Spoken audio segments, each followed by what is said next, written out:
Elon Musk says he's made 1,000 changes from the last Starship test launch that didn't quite go as expected in April to the next Starship that is supposed to fly hopefully as soon as this August.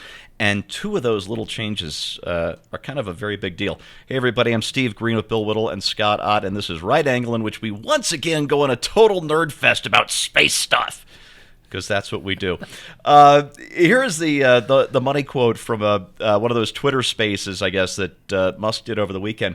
He said there are really a tremendous number of changes between the last Starship flight and this one, talking about the test flight in August.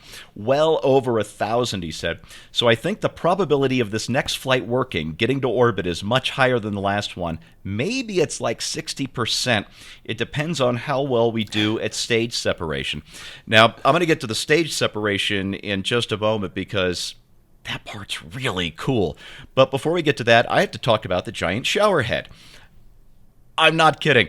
If you saw the original test launch, you know that some of those engines probably got knocked out by flying debris because those 33 engines generated so much thrust, 15 million blew the pounds pad worth. apart. Yeah, it blew the pad apart. All of this steel-reinforced concrete just smashed. Debris flew for thousands of feet. Scott, I'm going to go to you on this one, I think.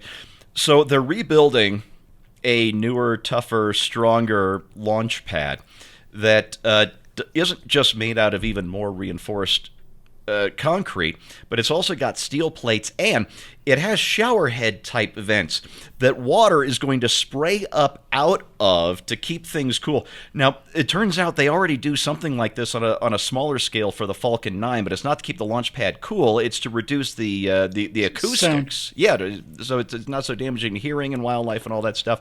In this case, it's going to be spraying huge amounts of water up to help prevent blast damage. And Musk said that hindsight's 20/20 and all that, but we learned from the first example. Do you want to see him test this before the launch and see if you could get like a giant car wash for the Starship?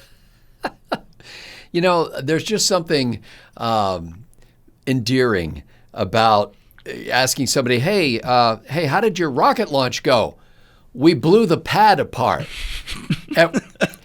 It's a high-class problem. At which point there has to And be, the rocket left. It's not like it came back That's now right. and blew the pad apart. At which point there has to be a self-satisfied smile. Well, it went okay. Just too powerful. We blew They're the just too powerful. I mean, isn't that every boy's dream, to make a rocket so powerful that it explodes the Earth underneath it? Yes, it is. And That's by boy, awesome. I mean, you mean a 54-year-old internet video host, right? Yeah. Well, and I think the interesting thing about this, when to hear, if he's not being, hyperbolic, and if he's literally saying there were 1,000 changes or some number like 1,000 since the last launch. Typically, the way one does advances in engineering or science or things like that is by controlling, and you make a little bit of a change, and you don't change Incrementalism. you don't change everything at once, because then it becomes hard to figure out what was effective and what wasn't, and if something is ineffective, what caused it. If it has a worse explosion this time than it did last time, well, which of the 1,000 changes that we made contributed to that? Now, I know they have incredible monitoring and diagnostic systems these days that we didn't have previously when we were, working on our 6-cylinder Ford motors back in the 1960s or something. But I just think it's incredible to think of a pace of innovation like that, to say, basically it sounds almost like he said, okay, well, that was a good version of Starship. It got somewhere that we wanted to go, but not nearly far enough. I'll tell you what, why don't you just rip that up and make a new one? I mean, that's almost what it sounds like he did. I mean, that's substantial transformation. Now, maybe a lot of those changes were just, minor adjustments or slight alterations and stuff like that. But it just reinforces what we've said many times before, is that the world needs characters like this to push innovation forward. And it needs people who are willing to look at an explosion in the sky and say, okay, that was a good try. Now let's do a whole bunch more new things and see if we can make it go further this time. Yeah, and in terms of further, Bill, this next bit is such a huge deal. I just I missed the spaces on Saturday. I didn't even know it was going on. So when I read the write up at Ars Technica on Tuesday morning, I got so excited about this. So as you know, some of the Russian rockets have a hot second stage where the engines fire before the engine's cut off on the first stage, and we don't do that in the United States. However, Musk has added stainless steel plating to the top of the first stage, and those rockets, the 6 motors on the second stage, the actual Starship flight vehicle, are going to fire and hit that steel plate before all 33 engines on the first stage are cut off.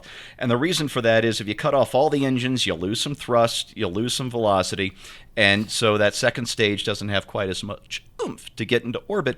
And Musk estimates that even with the extra steel plating on that first stage, he's going to be able to increase the mass to orbit by 10%. Wow. On that second stage. And it's already the most massive lift anybody's ever even dreamed of, much less tried to launch yet. Are you as blown away by this as I am? Yeah, I am. And the thing that people watching the show or listening to or watching Elon Musk and SpaceX need to realize is that the success of SpaceX is not something to do with it being rocket scientists, and it's not even really anything to do with Elon Musk specifically. It's that Elon Musk has the attitude that failure is how we learn things, and Elon Musk is in a hurry. It's those two things.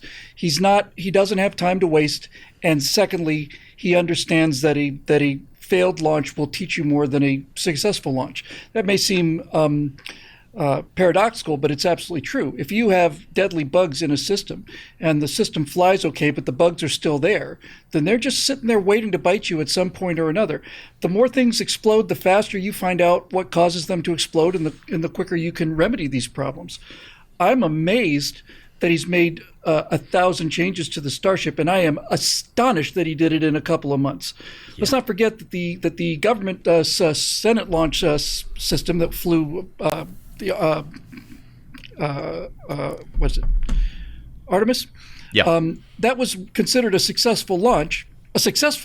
They probably made 2 changes, and it won't fly again for 2 years. So for this guy to basically say, okay, so we blew our pad apart, and we need to make 1,000 changes to this vehicle, and we will have those changes in place 4 months later. This is not only why he's going to succeed, it's why he has succeeded. I've mentioned this from the beginning. This is a pretty decent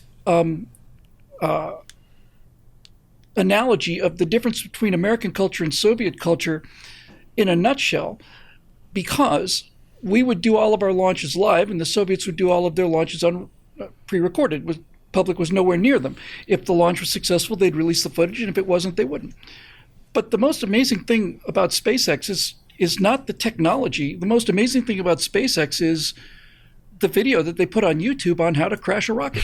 I mean, here's a company showing 4 minutes of its failures, its consecutive failures, back to back to back to back to back to back to back to back failures. And that's why he succeeds. And I'm reminded very much, we were talking on our backstage show that's made available for members only here at BillWhittle.com. We're talking about Michael Jordan, and the most impressive TV commercial I've ever seen. The commercial changed my life, actually. Was the commercial where Michael Jordan starts talking. I've been in 5,600 games where I missed the final throw. I've failed on the champ. Just a list of all of the times he failed. He says, I have failed and failed and failed, and that is why I succeed. And this attitude is the single great ingredient. And as I mentioned when I started this little rant, this is something that everybody can apply in their own lives. It's something that any company can apply to its own business. You don't have to be Elon Musk. You don't have to be SpaceX. It doesn't have to be rocket science. If you're willing to look at failures as a not only as a learning opportunity, but as a learning requirement, then your attitude towards progress and what constitutes success will set you up for actual success. 1,000 changes in 4 months, engineering changes, it's unbelievable. And And when Musk said it's going to take 5,000 launches to get to Mars, I thought that's impossible. He wants to do one an hour. It's impossible. Well, no, it's just impossible compared to what I've seen other people do. But when you've got this operational tempo, one launch a week is a slow week for SpaceX. They own the future right now. There's nobody else in the game. Nobody. And as long as this attitude of failure is our friend and not something to be ashamed about, it's not something to try to accomplish. You don't want to continue with it. No. Here's the thing. Look, here's the thing. It's really simple, right? It's actually very, very simple. Fail as many times as you have to, but never make the same mistake twice. That's the golden rule. That's all it takes. Steve, can I add something here? Please do. I think that Bill just highlighted something I think that's crucial to understand. SpaceX doesn't make rockets. SpaceX is going to Mars. And I think that is the fundamental difference. It's not a company that is making hardware. It's a company that's going to Mars. And so whatever that takes, however many changes you have to make before the next time you launch that thing is what you do, because you're not trying to protect some legacy that you have about building beautiful rockets. You're going to Mars, and you're not even a fraction of the way there yet. And so making 1,000 changes at this early stage of the game is nothing when you think you're actually going to Mars. And Steve, I just want to add one more thing too. Sorry. When I was back when I was doing eject, I got invited up to Mojave for a company called Xcore, which is no longer with us. Oh. But they were paying their guys essentially next to nothing, and they had rocket engineers, a rocket company, and they had rocket engineers from Boeing and Lockheed and all the rest of this stuff. And Jeff Grayson was the president of that company, and I said, Jeff, how do you keep these people on these salaries? I mean, they were saying, I get to fill up my car since we're going to get paid this week.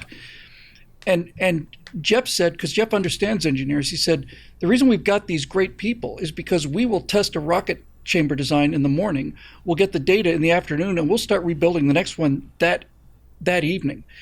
Engineers want to build things, and most of these people had spent their entire careers doing CAD designs for pumps that were never built and were never going to fly anyway. And while money is nice, what these people really want is they want to put their ideas into action. And so if you're telling me that a company with such a young employee base is able to implement those many changes in 4 months, rather than having that depress the morale of the staff with an explosion, they're like, okay, let's figure it out. Let's figure here's how I can fix this, Elon, and I can fix that. And it's just an upward spiral, and away you go. This morning when I was doing my research for this segment, I came across something I'd read before, but the number had slipped out of my brain, like numbers tend to do.